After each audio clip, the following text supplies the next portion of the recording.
Hello, good day. This is my mini belt sander, and I've used it to sand and create a custom nut and saddle, bone nut and bone saddle specifically for two of my guitars. So you can see the dust.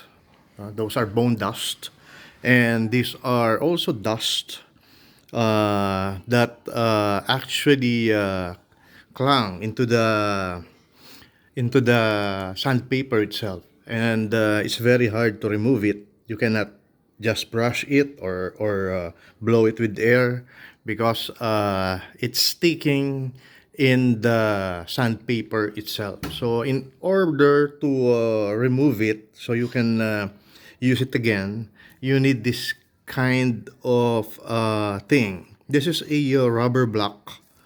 No? The consistency is something like what they use in the sandals, no? Croc sandals, something like that. And this is how you use it.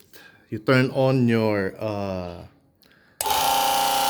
sander and then use this rubber block to remove the the dust that accumulated in the sanding paper, like this.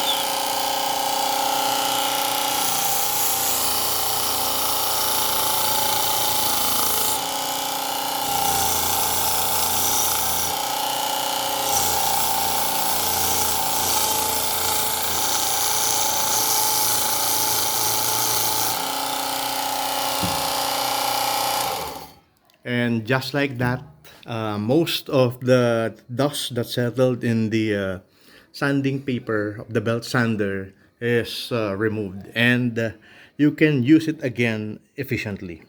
So, thank you for watching, and that's how you do it.